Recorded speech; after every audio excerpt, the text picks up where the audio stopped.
Bom dia, boa tarde, boa noite para quem está assistindo o Podflix. Seja bem-vindo a mais um episódio nesse canal incrível. Meu nome é Gabriele. Meu nome é Ana Luiz Oliveira e hoje nós vamos entrevistar a professora Cristiane, de matemática, minha amada professora. E aí, Cristiane, conta um pouquinho pra gente de qual vai ser a professora, de como foi ter me dando aula. Linda, maravilhosa.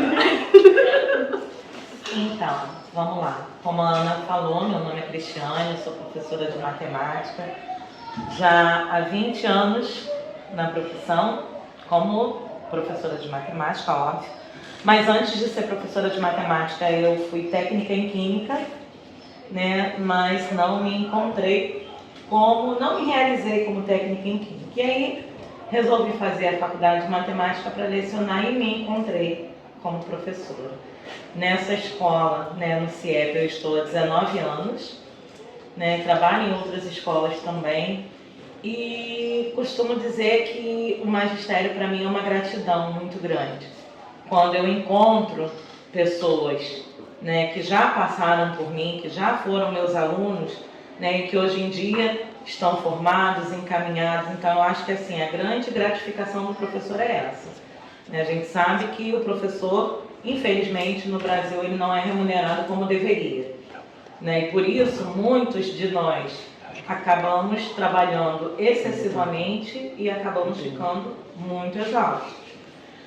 Porém, a gratificação maior é quando a gente encontra alunos que passaram por nós, que se formaram. Eu, inclusive, já trabalhei com uma pessoa que passou por mim, que foi meu aluno e depois veio ser meu colega de trabalho. Então, assim, para mim, eu me realizo como professora. E quando a senhora entrou aqui no CIEP, como foi o início da sua jornada? Então, meu primeiro ano no CIEP foi em 2003. Em outubro de 2003, eu havia me formado, terminado a faculdade em julho de 2003 e entrei aqui em outubro de 2003 com um contrato. E logo de cara eu peguei turmas à noite de ensino médio. Então assim, você já entra assim meio apavorado, com aquela coisa assim, vão me fazer perguntas e eu não vou saber responder. Então assim, eu me preparava muito. Eu estudava muito, eu preparava, montava aula, me preparava para qualquer tipo de pergunta que fosse vir. Mas foi tão bacana que quando eu entrei aqui, na época o CIEP ainda tinha, era quinta série, sexta série. Então assim, eram muitas turmas. O CIEP tinha várias turmas, tanto de manhã, quanto à tarde, quanto à noite. E eu entrei com turmas à noite. E as turmas da noite eram um pessoal assim de mais idade. Senhoras, senhores que vinham do trabalho, que queriam se formar. Então, assim, era muito gratificante. Eles tinham as perguntas deles, e ao mesmo tempo mostravam um interesse muito grande. Infelizmente, hoje em dia o público está meio, já não é mais o mesmo. Antigamente o turno da noite era mais aquele pessoal que trabalhava e queria se formar. Hoje em dia, infelizmente... Tem adolescentes... Exatamente, que não tem tanto interesse assim.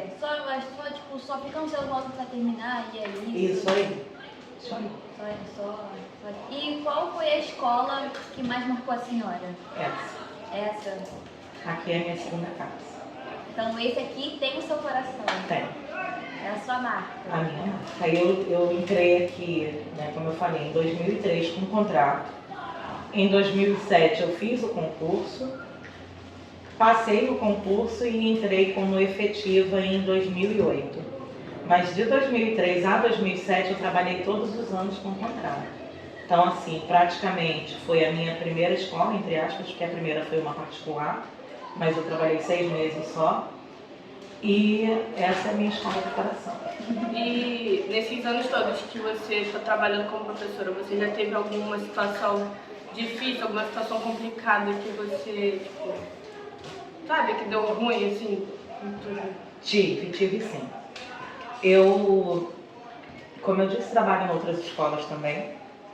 E numa escola particular que eu trabalho, infelizmente, você já foi aluna de lá, você sabe, infelizmente a gente precisa, né, ter certas atitudes. E aí eu fui repreender uma pessoa, um aluno, né, um casal, na verdade, não era casal, né, um aluno e uma aluna. E o aluno era aquele tipo de aluno que a mãe passava a mão em tudo que... Não era um aluno ruim, pelo contrário, era inteligentíssimo. Porém, a mãe não aceitava que ele fosse repreendido de forma alguma. E como eu repreendi tanto ele quanto a menina, a coordenação da escola suspendeu o recreio dos dois. E aí, um belo dia, ele, na hora do recreio, usando o celular, ele mandou uma mensagem para a mãe, que ele estava sem recreio. A mãe foi à escola, pediu para entrar, a escola liberou a entrada e ela já chegou na sala dos professores me agredindo fisicamente. Ela me chutou, ela só não me agrediu mais porque um professor segurou ela. Sim. E Deus foi tão bom comigo que eu sou uma pessoa meio estourada, né? Só que eu não tive Reação. Eu não reagi à ação dela. Porque se eu reajo, eu ia estar errado, né?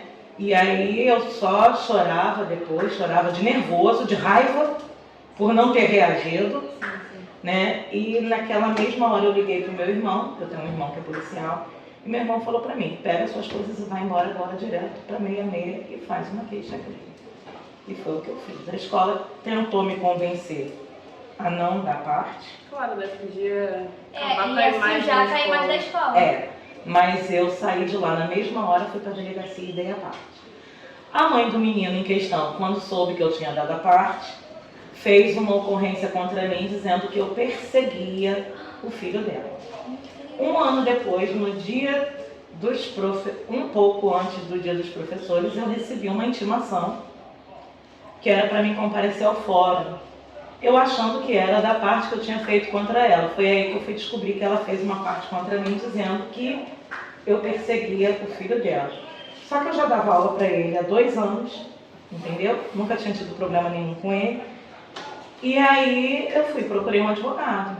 Aí o advogado me tranquilizou e falou assim, olha, ela só vai seguir com isso se ela tiver como provar.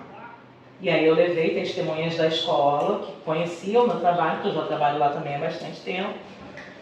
E, dito e feito, ela não apareceu no dia da audiência dela, contra mim, porque ela não tinha como provar o que ela tinha dito. Aí o processo foi arquivado, só que uma semana depois foi a minha audiência contra ela. Aí ela era obrigada a comparecer. E aí ela compareceu, aí perante aí o advogado dela veio conversar com o meu, perguntando se eu não aceitaria um acordo. Eu disse que não. E quando a gente entrou perante o juiz lá, ele fez novamente a pergunta se eu aceitaria um acordo. Eu novamente disse que não. E aí ele bateu lá o martelo que ela tinha que pagar não sei quantas cestas básicas. Assim, eu não queria dinheiro pra mim, tá entendendo? Até meu irmão falou, você poderia ter botado um processo por calúnia, difamação, Exatamente, né? porque Por constrangimento, exatamente. mas eu não queria dinheiro pra mim, eu só queria que alguém parasse ela, porque eu não era a primeira. Um ano antes, em dezembro, uma professora teve que sair escoltada por um tio policial porque ela esmurrava a secretaria dizendo que ia agredir a professora. Então alguém tinha que parar ela. E eu vi ali que esse alguém tinha que ser ela. Se eu não faço, ela ia continuar com as atitudes dela. Entendeu? E para terminar, assim, você tem algum aluno assim que tipo marcou esses anos de trabalho, incluindo eu, né? Tenho sim, tenho. Né? Suas afilhadas também, né? Alunas que se tornaram afilhadas, né, que me convidaram para ser madrinhas de crisma. Ana Luísa, uma aluna que me marcou muito, e eu vou dizer por que você me marcou. De repente você nem saiba. No falecimento do meu pai, que você veio me dar um abraço. A única aluna minha que compareceu ao velório do meu pai e veio me dar um abraço foi você. E isso eu vou levar pro resto da minha vida. Olha, você é especial, hein? Meu? Mas Tiveram outras pessoas, lógico, Sim, mas mas assim, tem são sempre- momentos que ficam gravados no coração da gente, né? Exatamente. Tem aqueles momentos, né, que ficam. Sim, sim. E tem um momento que ficou gravado assim como tristeza, né? Que foi a morte de um aluno nosso aqui, né? O Lucas, o que morreu com um tumor, né, no pescoço, e aquilo ali ficou muito marcado para mim também, como tristeza, né? Porque era um menino muito bom, um aluno com um futuro promissor e que a gente perdeu muito rápido. Quando é professor assim, diariamente do aluno, a gente tem um certo carinho, né? Sim. Aí quando infelizmente perde a vida, a gente se sente como se fosse da família, Sim. né? Mas uma última pergunta aqui. Defina ser professora nas suas palavras. Ser professora nas minhas palavras. Ser mãe, ser conselheira, ser amiga, não ser só transmissora de conteúdo. Eu acho que a profissão de professor vai muito além de transmitir conteúdo. Exatamente. É você saber dar um colo quando o seu aluno precisa, é você saber ser ouvidos quando o seu aluno precisa. E com isso você acaba conquistando o aluno para você. Exatamente. Eu amei. Muito, mas é verdade, né? Assim como a professora ensina, ela também aprende alguma coisa com o aluno, né? Sim. Sempre tem algo marcante. Com certeza. Mas a gente agradece a senhora ter vindo falar com a gente. Eu amei essa entrevista. Tem de última hora, gente, mas ela aceitou. Eu amei, gente. A senhora tem Instagram? Sim. Pode falar isso, senhora. Não sabe. Não, só sei que é Cristiane Vales. Ai, gente, qualquer coisa a gente coloca lá nos stories do Podfic que a gente vai estar postando lá, tá bom? Mas a gente agradece, muito obrigada.